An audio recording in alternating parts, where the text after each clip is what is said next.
J'ai hérité de l'entreprise maudite de mon père. Tout a commencé par un simple coup de téléphone, une nouvelle qui aurait dû marquer la fin d'un chapitre dans ma vie. Mon père, cet homme distant et mystérieux, était décédé. Mais en héritant de son entreprise de bus, je ne savais pas que j'allais ouvrir la porte à un monde de secrets et de terreurs inimaginables. Aujourd'hui, je ne cherche pas à réussir, ni même à comprendre.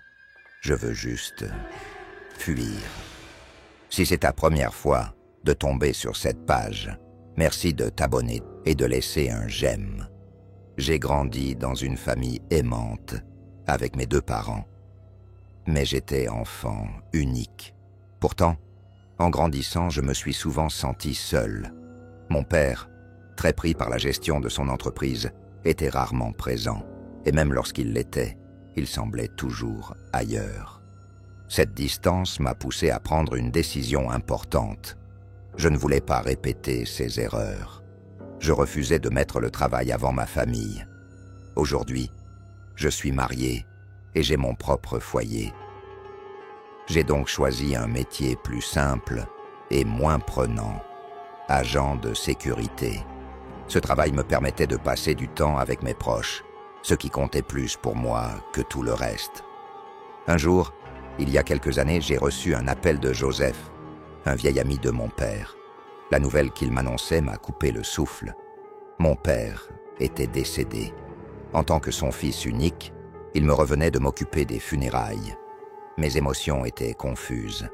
J'étais triste, bien sûr, mais aussi en colère, frustré de n'avoir jamais pu régler mes différends avec lui. Malgré tout, j'ai choisi de lui pardonner pour ma propre paix intérieure. Nous sommes retournés dans notre région d'origine pour organiser les funérailles. Ce fut une semaine éprouvante, mais aussi une occasion de réfléchir et d'essayer de tourner la page. Joseph a été d'un soutien inestimable, s'occupant de nombreuses tâches, comme s'il faisait partie de la famille. Après la cérémonie, Joseph m'a demandé de discuter. Il m'a expliqué que mon père aurait voulu que je reprenne la gestion de son entreprise de bus. Même si j'avais des doutes, j'ai accepté par respect pour sa mémoire. Le lendemain, nous nous sommes retrouvés sur le site de l'entreprise. Joseph était là, mais il n'était pas seul. Il m'a présenté un homme, nommé Ezra, qui, selon lui, était un marabout, que mon père consultait avant de prendre des décisions importantes. Joseph et Ezra m'ont assuré que cette collaboration était essentielle pour garantir la prospérité de l'entreprise.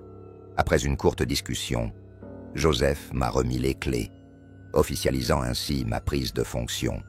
Alors que nous étions dans le bureau, 4 hommes sont arrivés.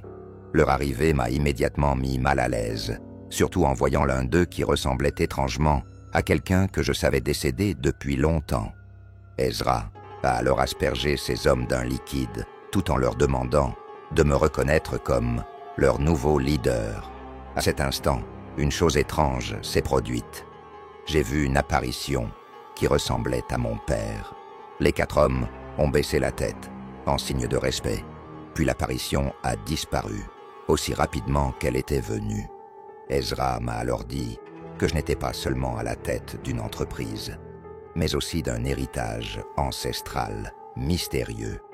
Bien que je ne comprenais pas tout, il m'a assuré que les conducteurs de bus me suivraient, quoi qu'il arrive, rapidement. Des événements troublants ont commencé à se produire. Les conducteurs ne parlaient jamais et hochaient simplement la tête pour répondre. Un jour, j'ai découvert pourquoi. Leur langue avait été coupée. Pire encore, des accidents de bus survenaient régulièrement, faisant des victimes, mais les conducteurs s'en sortaient toujours indemnes.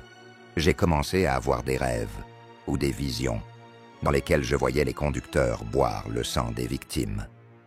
Bien que je n'ai jamais pu prouver que ces visions reflétaient la réalité, elles m'ont plongé dans un état de terreur constante. Ma femme a remarqué mon changement de comportement et a commencé à poser des questions. Je ne pouvais pas lui dire la vérité. J'ai tenté de vendre l'entreprise, mais chaque acheteur potentiel disparaissait mystérieusement après notre première rencontre. Joseph, lui aussi, est devenu injoignable. Je commence à penser qu'il est peut-être impliqué dans tout cela.